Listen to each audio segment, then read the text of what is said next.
Perception is an asset or is an asset to servitude. Many contextual servants are enlisted by an ideology they are no longer immune to.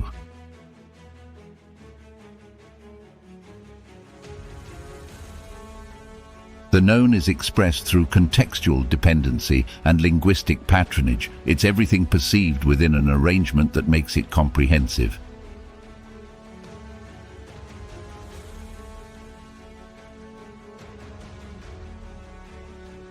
All things seen, described, explained, thought about or understood falls within the known as a perceptual agenda. But what is the unknown?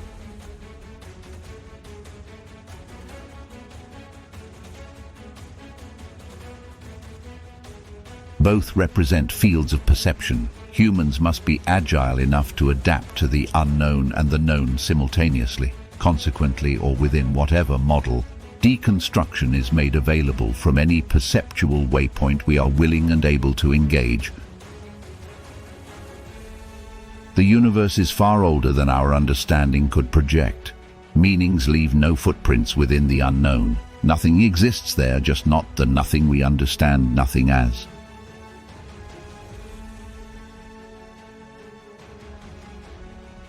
It is neither the context nor the content of experience. No words can justify an attempt to its given meaning nor mimic the experience of its presence.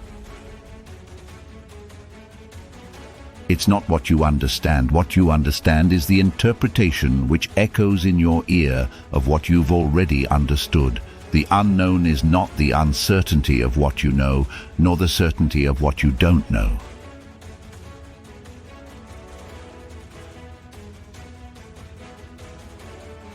Infinity does not exist, yet it's everywhere. But that's just a way to speak about something incomprehensible.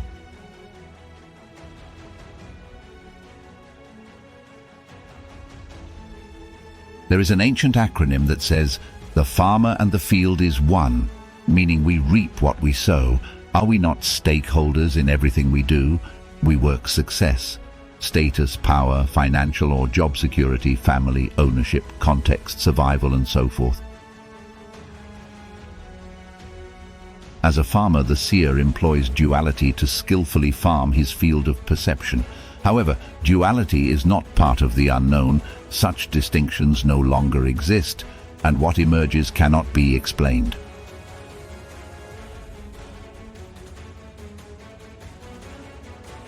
Perception is an arrangement outside of ourselves, but perception within ourselves is a venue best left unspoken as an experience whose latitude rearranges self-inquiry beyond the rhetoric of awareness. First, the unknown, void or infinity, does not mean unintelligible. It means we have no capacity to frame it within the relative position of our outlook. Second, the unknown is not chaos. Chaos is merely the diametrical counterpart to order. Both are vetted by the agenda through which contextual norms safeguard the application of perceptual latitudes into an ecosystem of meaning. Is chaos at the limits of coherence a perceptual waypoint? Yes, if description runs you, and no, if you get that comprehension is not a preamble to experience.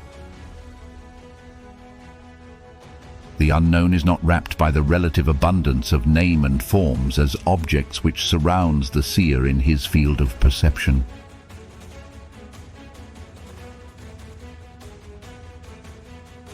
But what's the real in this play?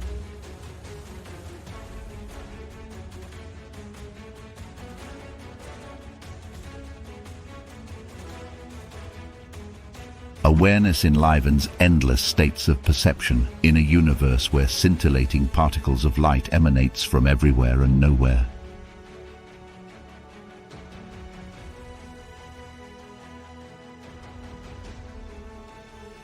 Open your eyes and name all the objects within your field of vision. Were you not trained since birth into just such an arrangement? Adult humans retain a vocabulary of about 18 to 40,000 words through which they converse, describe, and reflect. But that is a misnomer, since that vocabulary both restrains yet amplifies your perception. For instance, university degrees expand earning potential manyfold.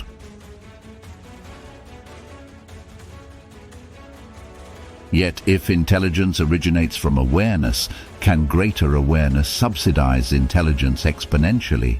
And is recognition and application of language into contextual redundancy compelled by have, want, need formulas preoccupying humans daily? Yet the same world perceived outside of common contextual profiles so arranged within the known is in a way so vastly different within the unknown that words cannot justify any position to an approach that does not exist within the language of our understanding. And the ability to perceive two separate realities in one creates an opportunity of having a conversation. This conversation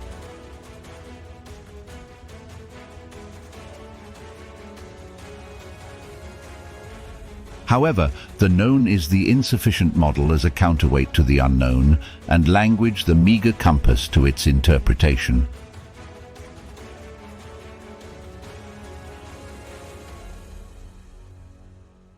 If you come from the position of using available tools, thinking, understanding, explanation at your disposal to either define or uncover your reality, those tools become a statement of dependency, a testament, really, to the narrowed specificity of the contextual profile you project in the center of the reality you embody, within the known.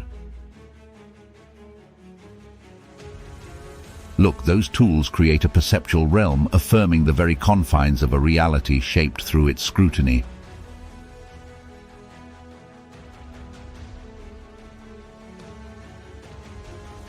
Scrutiny as a contextual waypoint, or scrutiny from outside the known as a perceptual, intuitive, undefinable yet actionable.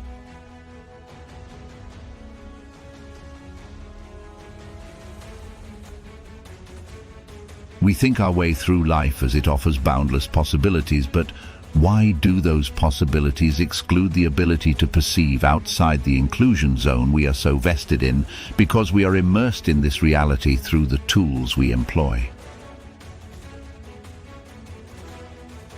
This is neither religious or political ideology.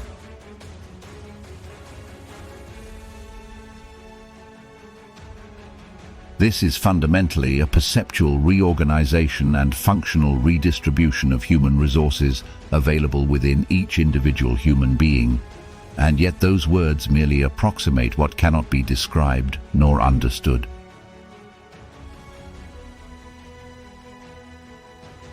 However, if your mind is organized and continuously exposed to traditional and extrinsic outlooks so common amongst many people today, you may not recognize or understand the implausible designs submitted next.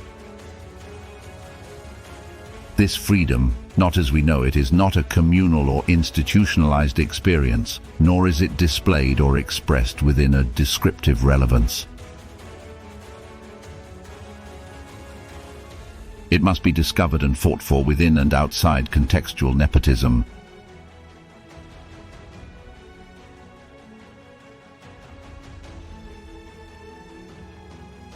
Freedom experienced beyond meaning has no context. It is not anthropologically designed. Linguistic models of expression exclude full human participation beyond the means to express it. Intrinsic connection to experience illuminates full participation beyond speech, but once described, turns into a linear transaction. And what is the meaning of this?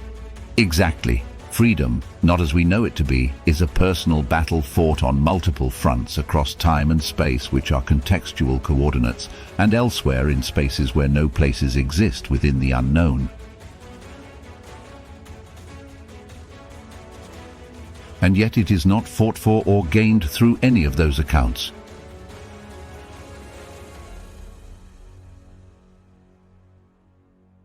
It is fought for in ways irreconcilable to the intended goal, since the objective is not within the purview of the known or the language that parlays its descriptive stances.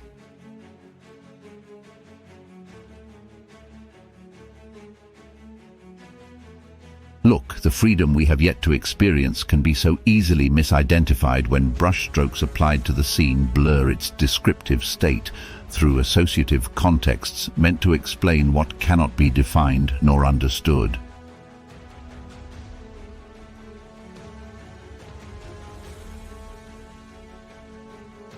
Who are we? We are that, the freedom of uncharted potential.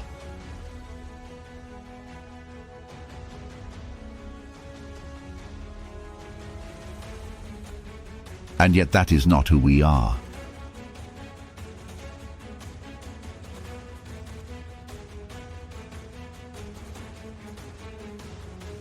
We are the undetermined prospects of enlightenment, but not the image you entertain of what this means.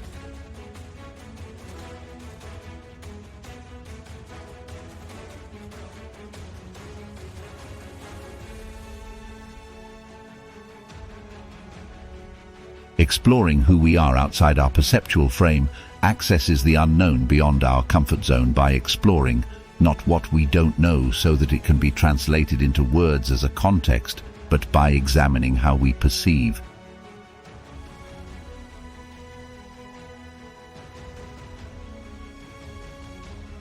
Not through explanations, since that would define the limits of our perception and empower the mind bound to its own volition into endless babbles or merry-go-rounds plausibly narrated, as if the mind as the mind we have trained could tackle this type of endeavor within the terms of its present state.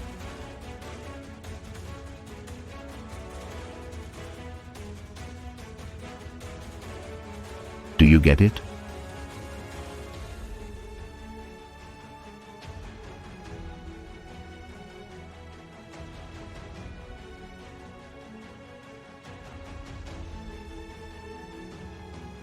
The danger to a linear comprehension of facts is that we fit ourselves into it.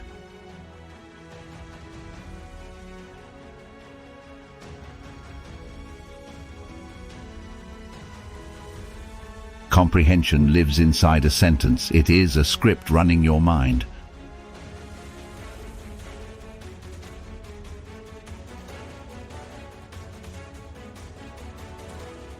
We walk in a descriptive state which allows you to recognize a familiar surrounding of name and forms.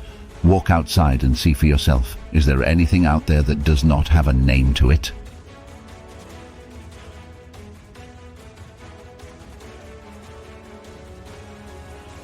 Your sense of reality is a contextual arrangement, organized in names and forms.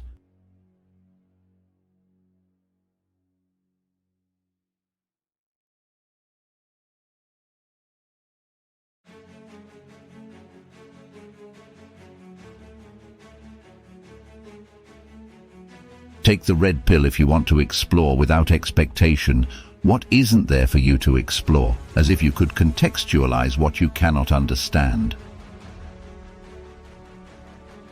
Unless you still want to live as a thinkamjig or as a thinkamabob, then take the blue pill.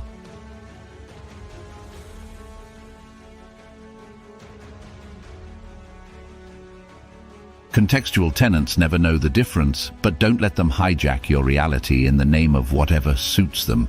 Freedom is the ability to rise beyond the context that manipulate us.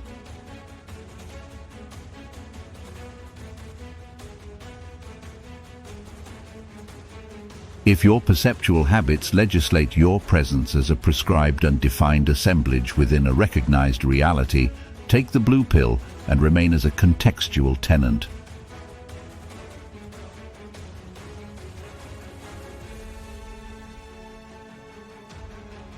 Act without rewards, or observe how you run your individuality or how your individuality runs you. If you get this, you've swallowed the red pill.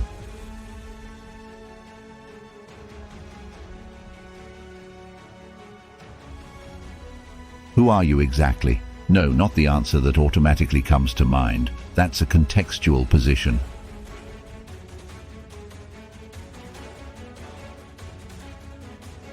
You are the reflection of freedom, but not its explanation.